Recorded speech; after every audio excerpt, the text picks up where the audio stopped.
In Exeter Cathedral, built in the name of Christ, dedicated to his story, the Green Man carvings outnumber that of the Christ himself.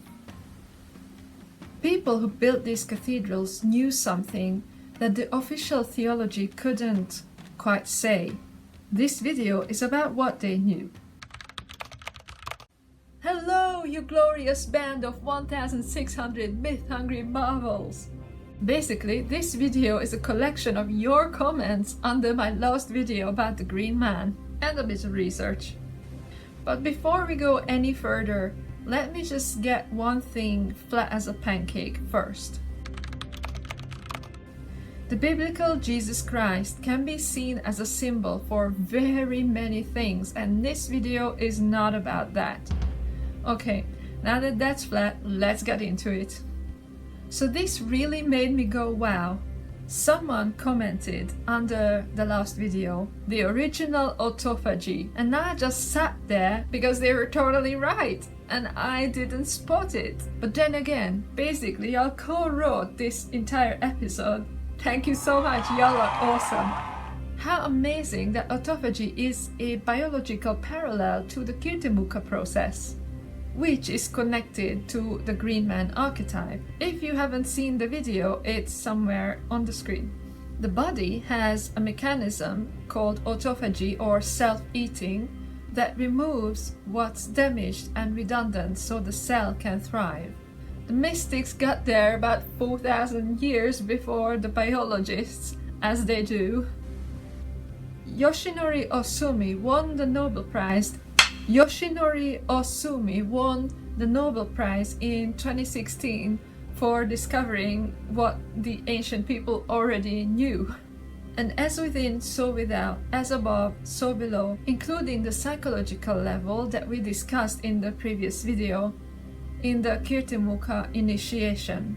Standing in our vertical alignment and commanding and witnessing the devouring program as we redirect it to devour itself until what's left is only the face, the self-recognition, the threshold that we walk through into our own greater coherence. But that wasn't the only thing your comments taught me, because somebody else said something that I haven't quite finished saying at the end of my last video. I said Christ himself in this reading is a green man, but that's another video entirely. This is that video. But before we get to Yeshua, I need to add a really important distinction to the Kirtimukha initiation, which I left out from my last video. We did say that Shiva, pure awareness, doesn't destroy the monster or the shadow, but redirects it to consume itself. What I missed saying is that this redirection must be moved not only by pure consciousness, but also by love. It's not only our physical observation and our accurate use of our mental and spiritual capacity that actually is needed to be used in redirecting the self-devouring energy. It is actually much more like the biological autophagy. We must love the shadow, the monster, not resist it, and not simply observe it or command it. We must consume, take to ourselves, eat, digest our shadows, just like the body lovingly eats the corrupted cells. We must turn towards it with an open heart, learn to embrace it and love it, else it will never be transformed. We could simply observe it in our vertical alignment and let it churn in itself and maybe experience our feelings while that's happening. The feelings that are connected to the shadow could be shame, fear, disgust, whatever the negative feeling is, annoyance, frustration, powerlessness, or even we could stay in equanimity when we are doing this observation, but only when we love it too, is when it will become a gate that leads to the gift and the city that lies beyond it. Because every shadow and monster, when transformed, gives us a superpower, a city. And without loving it truly, we can't get to the city. If you don't digest it, in other words, if you don't turn toward it with love, compassion, and acceptance, then it will never be transformed and it will calcify and stay as it has been. And by the way, if you want to actually practically do this, not just listen to me talk about it, as this is really just a by the by, one really good practical way to actually do this is looking into your gene keys. And why it's so useful and practical is because in your gene keys you can see all of your shadows and even all of the ways of being which will take you from the shadow into the gift and the city. And how it goes is when you first see your shadows, you are going to squirm, and it's like, oh, no, I'm not that. When I first saw my shadows in my gene keys, I was like, no, I'm not that, I'm not like that. I really wanted to hide from myself and not admit to myself some particular shadows that I have. And then you just have the presence, and now luckily that you are watching this video, then you would remember my advice and have the presence to say, no, okay, how can I love this shadow? And then immediately in your gene keys you would see the way of being that is kind of the antidote for the shadow. So you would not resist the shadow, but you would actually start to really love the shadow and make friends with it, because you would now know that this shadow with this particular way of being, if you apply this other way of being, then this will lead you into a gift and a city. So this is the practical way if you wanted to go down that path.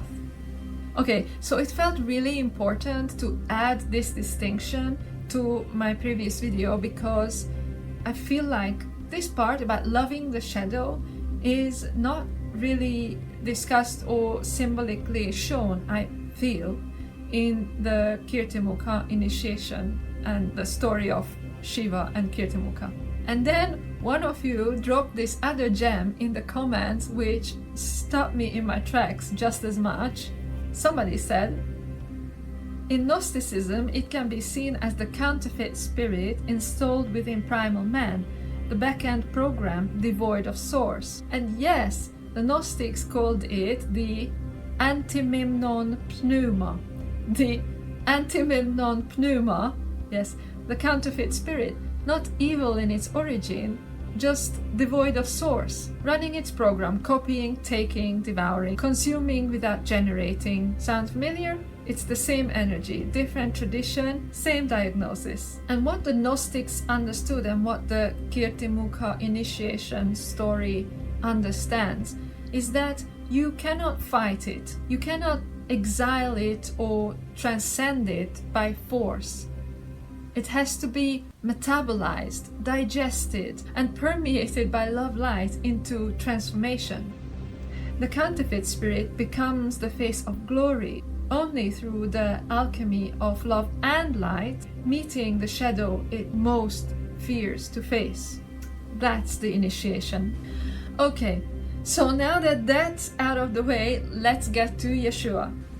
We saw in the previous video, part 1, that Yeshua, in that reading of being embodied light, is a green man. Not according to any organized religion. Being the Son of God is a little bit simplistic and too symbolic to express what he was. I much prefer to see him as a tantric master. Tantra being white tantra and ceremonial white magic, not any of the other tantra that you hear about in spiritual and tantric circles. So white tantra is a shamanic journey into yourself. It is the very deep gnosis of yourself, the ability to really sense and feel the subtle reality of your being, the ability to feel and to travel inside of your own body, and to know and feel the inner winds and channels, and also to masterfully be able to allow Kundalini Ma to rise throughout your system and make her union at your crown with the Father, and together they then come down through the body and go up again, and then they come out like this way, and that's when your toroidal consciousness is complete, and it's that unity consciousness, that different kind of experiencing the world, you could call it enlightenment. And when this happens, and also why Tantra is the preparation of the body to be able to hold this high voltage electric fire that happens when this union happens. And when this happens, also this is not really possible without purifying your karma quite a lot. And so when this process completes, you become walking, talking ceremonial white magic. And what is this ceremonial white magic? Is literally what Yeshua and Mary Magdalene were, healers. Basically, walking, talking ceremonial white magic is that your prana is so strongly cultivated and so purified and therefore so radiant that wherever you go, blessings follow. Whoever's life is touched by your life, blessings fall upon them. This is what I mean. Not any of the other type of Tantra that you might hear about in Tantric circles. Not that. Okay. So he was a Tantric master who managed to embody all of the light of his soul and build a very robust bridge to his monad and constantly be in conscious connection with his monad and his solar angel. Or he was off his face a lot of the time, where he got his gnosis from, i.e. high S, which is quite likely actually, because early Christianity comes from mystery traditions, and mystery traditions were ripe with initiation rites, which included entheogenic substances. And entheos means God within, and within, theos, God. It's the substances that help you meet God within. And from apocryphal texts and Gnostic texts, we know that JC was accused of being a drunk and a black witch. So this would be not outside of possibility. So he was masterful at embodying all of the light of his soul, and he had a direct and robust connection to his monad, his God nature. And he was even saying that we all have that, therefore we can do even greater things than he did, if only we cultivate that connection with our soul and build the bridge to our monad, so that we can always feel and hear our inner teacher, our soul, the instructions of our soul, and our solar angel, which is a tall order, don't get me wrong. By the way, I actually prefer to call him Yeshua instead of Jesus, because so much meaning is attached to his name, just like to the word God. And with all pre-existing stuck meanings, it's sometimes really hard to say anything outside of the already existing context, but that's exactly what I'm doing in this video. Going outside of the pre-existing context, although the pre-existing context can be a really good handrail or jetty to get us out there. So, Yeshua the Green Man, finally getting into it. So where does this thread begin? The obvious one first, and then we go deeper. He was the son of a carpenter, and he worked with wood himself, former green trees. The Green Man is literally made of green leaves of trees and vines, woody things. So that is one obvious connection, and the other one is his crown of thorns. As one of you pointed out in the comments, thank you. Firstly, just visually, branches and vines and thorns cutting into the flesh, and branches and vines destroying the flesh in the green man's case. That's a smoking gun. Then, the crown of thorns being the symbol of his suffering, amongst other things. Let me just briefly say, I am well aware of what the theologists say about what is the crown of thorns a symbol for, but we are not here for that. Okay, so beyond the incredibly rich Christian symbolism of the crown of thorns, it's so blatant how the green man is also coming through suffering. He is very uncomfortable or mad or crazily grinning from the fact that vines and leaves are growing out of all of his orifices. It sounds just about as bad as what Yeshua had to go through. And in Genesis, the thorns are explicitly the mark of the fallen world. When Adam and Eve are cast out, the ground is cursed to bring forth thorns and thistles. By wearing the crown, Yeshua is literally wearing the symbol of the fallen world on his head, while the green man is wearing the world's vegetation and transforming through it. Both, through their suffering and facing their worst fear, are ultimately transformed, resurrected in a new form, more alive than before. But here is where it gets really exciting, to me anyway. He wasn't actually just a carpenter. In the original Greek, he is Tekton, a skilled builder who works with wood and stone. And all of the traditional green men in the UK and Europe are made of wood and stone. And all the Kirtimukha are made of stone. And okay, obviously in those days they wouldn't have used plastic or concrete to create these things, but stay with me. Because the Tekton doesn't just work with wood and stone. He works with the substance of the living world. And the green man is not just made of wood and stone, he is the consciousness that animates the living world. He, or consciousness, is permeating living matter. The Tekton shapes matter from the outside.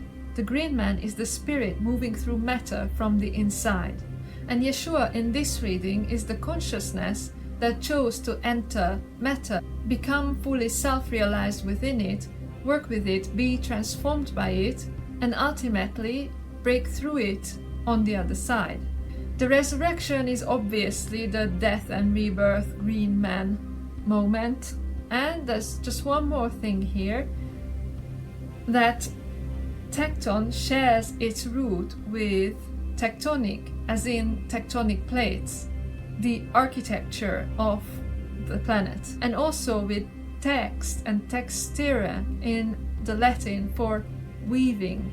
The Tekton, therefore, doesn't just build reality, he weaves, which puts him very close to the Logos, the word which builds reality, or weaves reality, text, textere, to weave. Like the green man, being the innate awareness in nature which is weaved through and through the living world. So the carpenter is an architect, actually. Architecton, master weaver, master builder. Oops.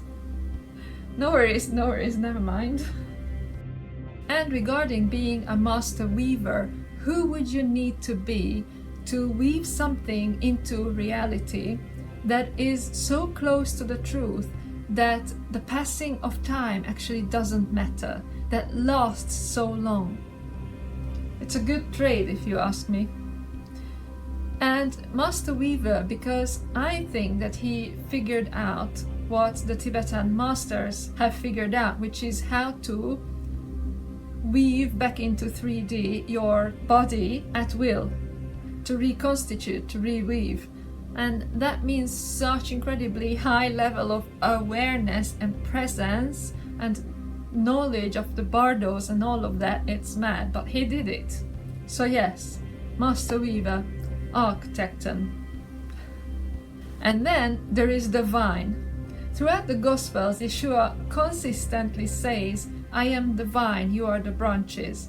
Not the tree, not the stone, not the ash, the vine. That plant which dies back into bare wood every winter and tails itself back into existence every springtime. The plant that is specifically the plant of Bacchus and Dionysus, the ecstatic death and resurrection face of the green man, the plant whose fruit, fermented, dead and transformed, opens some gates of consciousness, not to mention other types of vines and leaves and thorny bushes which, when harvested, deconstructed and processed, dismembered and reconstituted just like Osiris, open the threshold to a greater level of self-gnosis.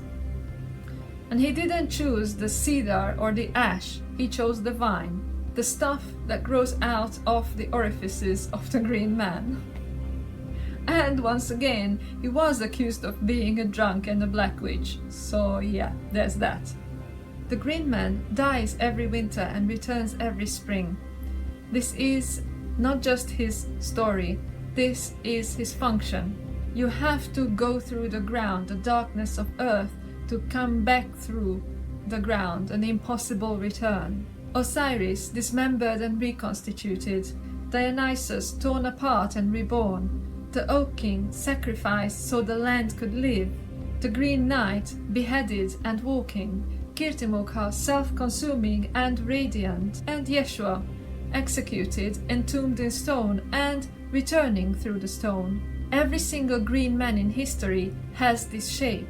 The descent, the darkness, the impossible return. And what returns is not what went in, is the thing. It's the same being, but transmuted, more alive, speaking in a new language, existing in a new way, being transformation itself. Chlorophyll is what happens when sunshine becomes matter. Green embodied light, healing, anahata, heart chakra, where the upper and lower levels of the chakras or levels of consciousness are unified in harmony. The resurrection is what happens when the light of pure consciousness breaks through matter entirely. The green man was always pointing here. And now consider this, the people who built the medieval churches and Gothic cathedrals, in his name, dedicated to his story, centrally featuring him, carved the green man of every imaginable surface. The corbels, the roof bosses, the column capitals, the misericords, fonts, bench ends, is everywhere if you look. In 400 medieval churches in Britain alone, 1,172 as of 2019. And Exeter Cathedral, for example, which is a Norman, i.e. pretty old and also later Gothic cathedral, is absolutely covered with them. Estimated 150 individual foliate faces. In fact, it is said that the green man carvings outnumber the carvings of the Christ in the building 5-1. How about that? And I'd assert that if there's that many, they didn't put him there by accident. They didn't put him there despite building a Christian church. And we've all heard the explanation that it is pagans that needed to be Christianized. So therefore they brought in one of their gods. Okay, but then why not Keridwen or Freya or Odin? Why the green man over and over and over again? They put him there because they were building a Christian church. Because whoever was cutting that stone understood that these were essentially the same story. Christ was a new face or scaffolding or cover image for the same ancient archetype chosen by organized religion. The green man watching from the stone of the cathedral, the resurrected Yeshua at the altar inside it, the foliate face at the threshold, the Logos at the center, outside the wild God who went through death and came back speaking in green, inside the Master who went through death and came back as living light. Same building, same story, one archetype wearing two different faces. The church certified one as official idol and made the other a footnote. But the masons, builders and carpenters knew, and they carved him into every surface possible. The same movement of consciousness entering matter, being shaped by it, karma, loving even its darkest shadow, and breaking through it into embodied light. Yeshua is a green man, and the green man is still watching from the stone. Both of them reminding you that you are the architect. Haven't seen part 1? It's here. Thanks for watching. See you next time.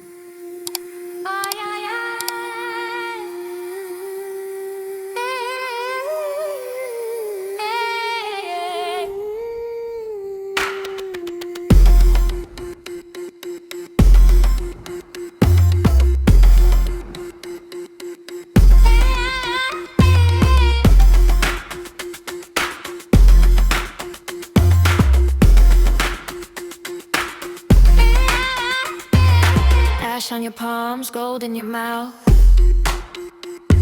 You came from the gate in the old south. Bones of a map in the dirt by the stone. You were never just flesh, never alone. Listen, the ruin still sings under the dust, under the rings. A name unspoken, a fire unspent. You were built for the veil and the sacrament. You are the architect of your reality. Architect of your reality. Draw the door, then walk right through. Architect of your reality. Architect of your reality. The living mystery lives in you.